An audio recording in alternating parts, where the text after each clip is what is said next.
KPBS On Demand is supported by UC San Diego's Art Power, presenting cellist Joshua Roman, performing from his album Immunity, alongside music by J.S. Bach and more. Sunday, June 22nd at UC San Diego's Epstein Family Amphitheater. Reserve your tickets at artpower.ucsd.edu. Good morning. I'm Debbie Cruz. It's Friday, March 3rd. The death of a county jail inmate last year has been ruled a homicide. More on that next. But first, let's do the headlines.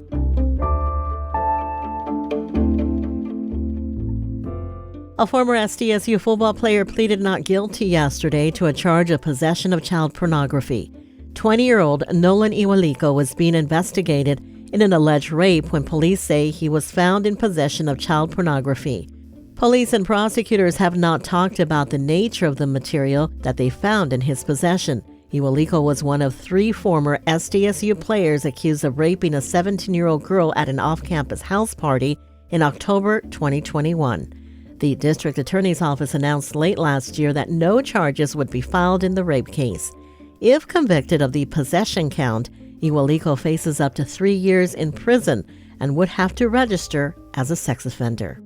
New data shows just how much our recent storms have improved the drought in California. Before those storms, nearly all of California was in drought, including the extreme and exceptional levels. Now the U.S. Drought Monitor says no areas are in the highest levels, while 49% is in moderate or severe drought, 34% is abnormally dry, and nearly 17% of the state is free of drought. Governor Newsom yesterday announced the state will extend the tax deadline for most counties in the state, including ours, to October 16th. His announcement comes after the IRS deadline was already extended for those living in counties impacted by recent storms. But state officials say the extension will be a hurdle for state lawmakers. The legislature and governor rely on the April tax deadline to figure out the state budget that's due in June. The budget deadline can't be changed. From KPBS, you're listening to San Diego News Now. Stay with me for more of the local news you need. KPBS On Demand is supported by Latino Legacy Foundation, presenting their Storyteller series, Reach for the Stars with Ellen Ochoa, the first Latina astronaut. Welcome Serenade by the all-female mariachi Amapolas, Sunday, June 29th. More at latinolegacyfoundation.org.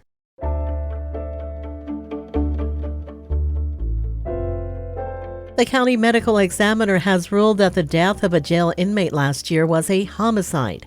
Reporter Kitty Alvarado has the details. 46-year-old Lonnie Newton Rupert was found unresponsive in his cell at the San Diego Central Jail on March 17th of last year. He was taken to the hospital where he died. Now, nearly a year later, the medical examiner's report says Rupert suffered from severe mental illness and at the time of his death had pneumonia, malnutrition, dehydration, and COVID. His death has been declared a homicide. The medical examiner is not going to list something as a homicide if she is not convinced, hands down. Paul Parker is the executive officer of the County Citizens Law Enforcement Review Board. The autopsy report also said Rupert refused treatment multiple times. I'm really committed to compassionate care for everyone in our custody, and we can do better. Sheriff Kelly Martinez says her department is hiring a consultant to look into creating a separate facility for inmates with mental health issues. Rupert's death is being investigated by the Sheriff's Homicide Unit. Martinez says their findings will be submitted to the District Attorney and U.S. Attorney's Office for review and possible charges. Kitty Alvarado, KPBS News.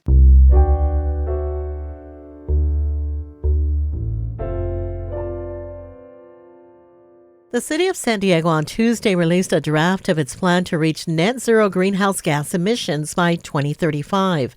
But reporter Jacob Ayers says climate activists want more details and a specific timeline on how that's actually going to happen. The draft of San Diego's Climate Action Implementation Plan includes strategies to cut natural gas emissions from buildings across the city, provide public access to clean and renewable energy, and improve transit options that don't involve cars. The plan also calls for waste reduction and restoring green spaces. But the Climate Action Campaign's Brenda Garcia Millan says more needs to be done in order for the city to make its 2035 target for net zero emissions. So we are cautiously optimistic because even though the plan is finally out, it's still missing important deadlines and benchmarks as well as costs for many of its actions. The city's Environment Committee will discuss the implementation plan on March 9th. Jacob Ayer, KPBS News. As homeless encampments grow in downtown San Diego, there are plans to close Golden Hall as a homeless shelter. My colleague Maureen Cavanaugh spoke with San Diego Mayor Todd Gloria yesterday and asked why it's being closed. So Golden Hall, as some of your listeners probably remember, is not built as a residential facility. It served as a convention hall for the city for excess of 50 years. Because of our homelessness crisis, we saw it as appropriate to put every city facility that is reasonable into use to help solve this issue. And so whether it's Golden Hall, the old Pier 1 the city owns on Sports Arena Boulevard, the old Central Library, which is now operating as a shelter, many of these facilities that have previously operated under a different use are now serving as a homeless shelter. That presents real challenges on a go-forward basis. And so ultimately, we have to either make the decision to upgrade these facilities to be for residential purpose, or we need to relocate the shelter elsewhere. In the case of Golden Hall, it is our expectation to redevelop the civic core of San Diego to have a new city headquarters and a lot of affordable housing for low and middle income San Diegans. And so when we see that need to upgrade the facility or move out with our expectation to demolish and redevelop these properties, we need to start planning for that now. And so we gave notice earlier this week to our residents and providers of what our general impression is. We have a somewhat longer horizon. We can do this. We need to do this over the next number of months, quite a bit of time actually. And so this is just about being open and transparent, particularly with the people who live there. You know, all of us would hope that our landlords would let us know with as much notice on anything that's happening. That's what the city's doing here. We have important partners like Father Joe's who've helped run the Golden Hall shelter for us for the last number of years. You know, working with them and continuing to have their engagement in our homeless response crisis, that's important as well. So essentially what we're doing is acting in an open and transparent manner, anticipating the redevelopment of this site and making sure that we continue to provide as many shelter beds as possible for every individual who wants to get off the streets and end their homelessness and get back on the path of stability and independence. Where is the city intending to relocate the 500 plus people who are in Golden Hall now? Well, what we will likely do is have multiple sites that address the different populations that are at Golden Hall. So what we currently have are a large number of single adults, roughly 300 or so, a large number of homeless families, and then a not insignificant number of transition age youth. You have covered the fact that my administration, working with the city council and with neighborhoods across San Diego, have increased our shelter capacity in the city by over 60%. And so some of those folks can go to any of those existing facilities or the new facilities that we continue to work on. We will soon open a new family shelter in Barrio Logan. Some of the families at Golden Hall may relocate there. And Maureen, we are constantly working to find additional shelter spaces for the homeless in our community. I believe that we can successfully relocate folks who are currently in Golden Hall, make sure none of them return to our street, and continue what we need to do, which is expand our offerings for those who are continue to be on the street, because we can't be satisfied with even one person on our streets in San Diego. We have to get them all housed. That was San Diego Mayor Todd Gloria speaking with KPBS Midday Edition host Maureen Cavanaugh.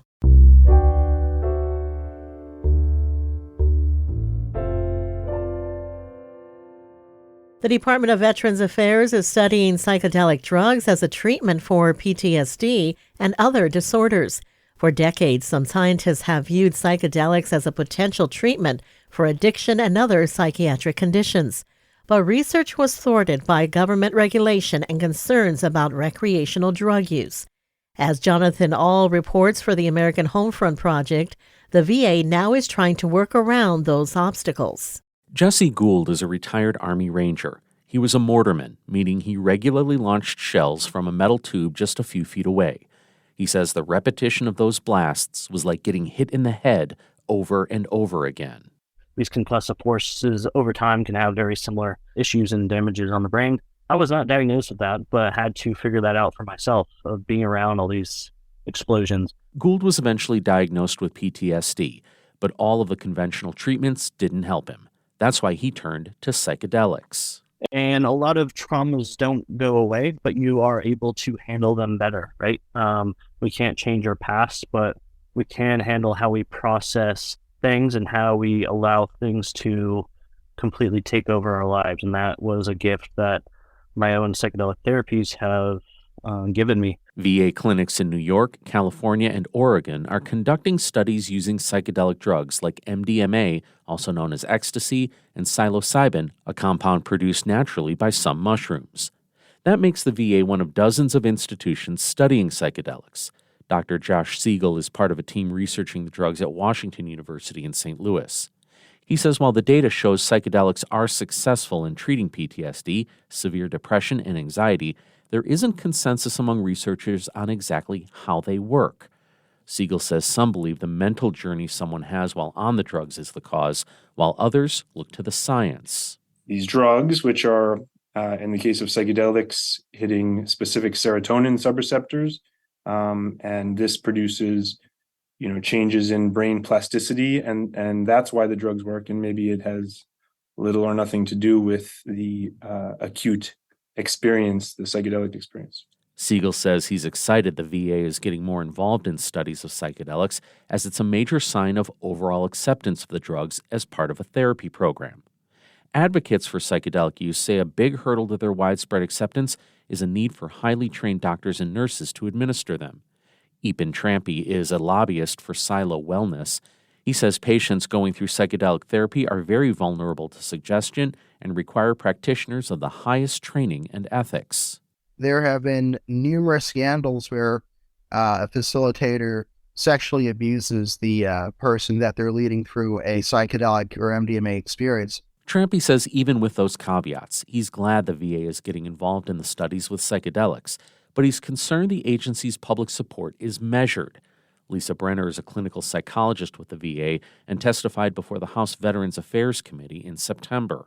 VA researchers are engaged to be engaged in research around this. However, they need very specific safety and IRB approvals to ensure that we are keeping our veterans safe while we are exploring these new interventions.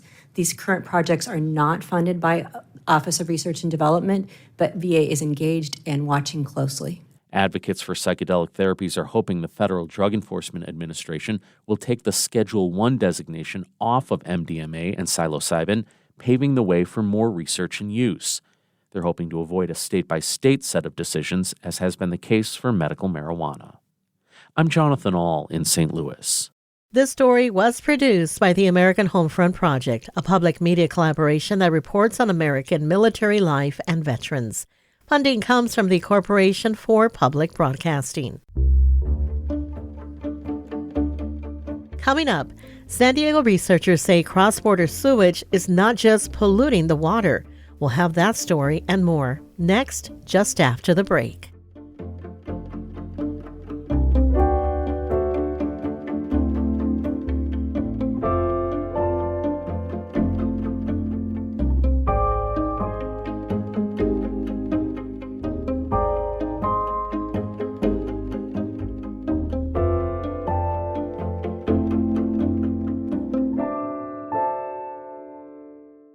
KPBS On Demand is supported by the San Diego County Toyota dealers, presenting a new 2025 Tundra designed to combine performance and comfort with up to 437 horsepower and 10-speed automatic transmission. See your Toyota dealer. The San Diego County Toyota dealers. We make it easy.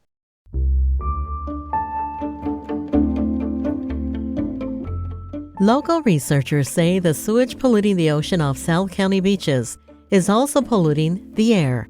Environment reporter Eric Anderson explains. Billions of gallons of sewage-tainted water has flowed across the international border and out into the ocean over the past few months. Many southern beaches were closed most of the year because of health risks, but dirty water is also impacting Imperial Beach's air quality. Scripps Institution of Oceanography researcher Kim Prather says sea spray from waves is carrying bacteria out of the water and into the air. you can see it in the air, but what is physically getting into people in terms of respiratory? We want to start looking at hospital admissions, and we also are looking at what gets indoors. Researchers sampled the air in Imperial Beach between January and May in 2019. Findings are published in the current edition of the journal Environmental Science and Technology. Eric Anderson, KPBS News. A former San Diego Unified parent says the district agreed in a settlement to pay for her medically fragile son's private education, but now it's refusing to reimburse her thousands of dollars in expenses. iNewsSource reporter Andrea Figueroa Briceño explains. Heather Russell and her son Ethan were among 15 families that sued the state for better accommodations for their children with disabilities. Later, Russell filed as a homeschool and began teaching Ethan after San Diego Unified agreed to pay for his educational expenses. But now, Russell says the district is denying reimbursements. These aren't funds that go to frivolous things. These are funds that go specifically to help Ethan, to help his education, to help him progress. The district told Russell that as a parent, she doesn't qualify as a provider under the agreement, but she notes that nothing in the settlement prohibits her from being reimbursed. Education attorney Matthew Story says it looks like both parties have different interpretations of the agreement, and he adds that the educational expenses Russell is asking for are standard. It's going directly to the education of the students, so I'm surprised that there's a level of pushback. San Diego Unified told iNewsSource that it's unable to comment on legal matters. For KPBS, I'm iNewsSource reporter Andrea Figueroa Briceño. For more on this story, go to inewssource.org. iNewsSource is an independently funded nonprofit partner of KPBS. That's it for the podcast today. This podcast is produced by KPBS senior producer Brooke Ruth and producer Emmeline Mohebi. As always, you can find more San Diego news online at kpbs.org. I'm Debbie Cruz. Thanks for listening and have a great weekend.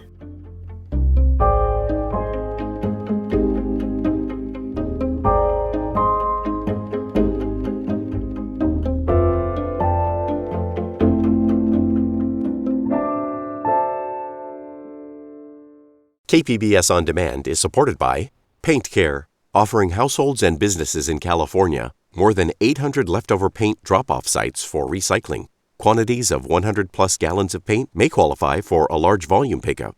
Learn more at paintcare.org.